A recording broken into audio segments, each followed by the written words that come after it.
Its small pink circle of bone would have a fly in the center now, a green metallic-looking fly that moved to one edge of the circle like a pupil looking at him. He refused to see that. The smell was stronger. It was getting too sharp, too strong to keep from gagging. "Look at the scale," the voice said. It burbled like words being formed by a stick poking mud. Carl looked at the scale. He could do that. The scale was an instrument of order. The scale was truth, normality. He closed his eyes tightly for the 2 steps it took to move in front of it, thinking, if I see anything but the scale when I open them, I will be crazy. He imagined the fly pupil scurrying inside the bone-eye white as the ribeye followed his movements. He stopped, aware for the first time in years of the sawdust crunching under his feet, the faint coolness on his belly coming from the refrigerator case. He opened his eyes. The scale was reassuringly normal at first glance. Then he noticed the needle behind the reflection of his own face. It was pointing to the black space before the elongated white zero. He had undercharged Donald. How much he couldn't be sure.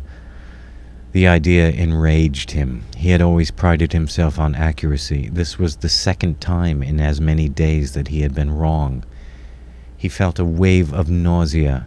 It reminded him of the other presence in the room. He glanced down and over just long enough to see where the open edges of the paper were. He grabbed them. Keeping his face turned away, he tried to carry it into the back where the metal-lidded trash can was. He couldn't bring himself to do it. He put the open paper with the other inside it back on the cutting block. A few customers came into the shop that day.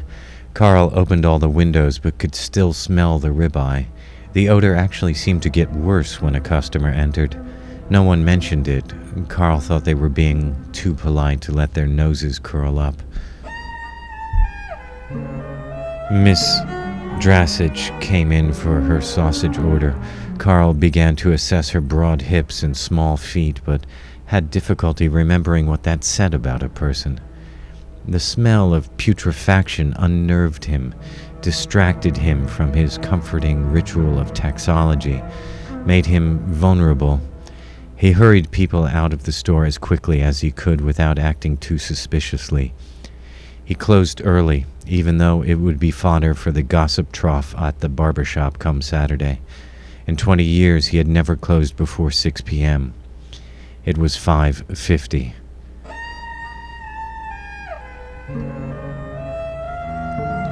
The next morning, Carl's feet, with a memory of their own, found the shoe-worn dips in the center of each stair that led from his apartment down to the shop.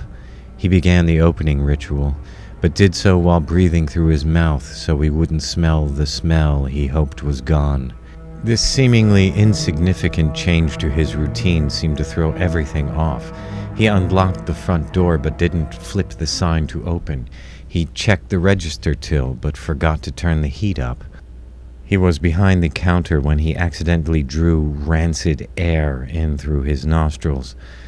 Mr. Johnson is bow-legged, a sure sign of hard working. His self-comforting personal rosary was interrupted by the now dry voice of the thing on the butcher block.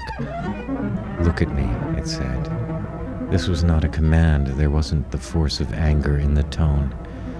Carl didn't move. He wouldn't look at the ribeye. He didn't have to. He knew now that it was turning green, blackening around the dry, shriveled edges, that the unblinking, lidless, fly-pupiled eye was staring into him. "Look at the scale," it said. He rubbed his thick, short fingers over his sweaty face from forehead down to his stubbled jowls. The icy breeze from the display case cooled the moisture on his face. He looked at the scale. The glass face of the dial reflected his own haggard one. Although nothing was on it to be weighed, the needle pointed to 1 pound and 1/4. He looked from dial to tray to be sure. There was Mrs. Schulman's package of ribeye, neatly, mercifully wrapped, lying in the tray. He had not put it there. Carl was dipped in ice water chills. His knees wobbled, hands started shaking. He looked back at the dial. On one side of his own face's reflection was the face of his father. On the other side was his grandfather. Even if Carl could move, which he doubted, he refused to turn around to see if the two men really stood behind him. They both started talking at the same time. "A thin-lipped woman is given to fits of jealousy," said the father. "A cow's haunches are a prime cut depending on the cow's age," said the grandfather. "Any man who can quote scripture can be trusted in a pinch," said the father. "A cross-eyed pig will give sour-tasting milk," the grandfather droned. Carl felt oblivion tugging at the back of his brain, the feeling that if he closed his eyes, he would pass out and fall forward. He grabbed the scale to steady himself, and his thumb grazed the knurled knob near its base, spinning it slightly away from him. The red needle moved 1/8 of an inch towards 0. "Talking to yourself is a sure sign of lunacy," his father said. "A hen who's lost her color is as good as," his grandfather said, but the reflections and the voices were fainter now. Carl rotated the knob in ever slighter increments towards 0. The ghosts of his progenitors fading with each part of the weight adjustment's turn. He spoke to himself, and the voice of the package spoke with him. "Weight from the past ruins the accuracy of the scale. Start again. 0 the scale." The voices and reflections faded to whispers and smudges. The needle reached 0, and they were gone. Carl let out a long, slow breath and looked down at the empty silver tray. He let go of the knob that had been between his thumb and forefinger. On his left hand, a hand he never used, even though he had been born a lefty. This was because left-handed people are... He couldn't remember. He didn't care. Mrs. Schulman's "Good morning, Carl" snapped him back to reality.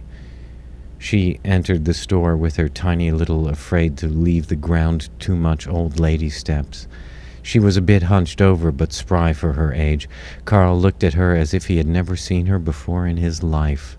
He saw things about her he had never even noticed. She ordered a small ribeye.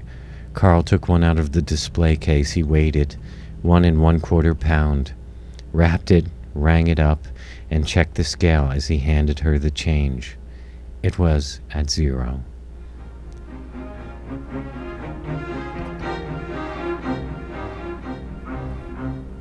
Mrs. Schulman waited until she had left the store and turned the corner before testing the weight of the package in her hand. She had to make sure she hadn't been cheated. You can never be too careful when dealing with stubby-fingered people like Carl Hoff.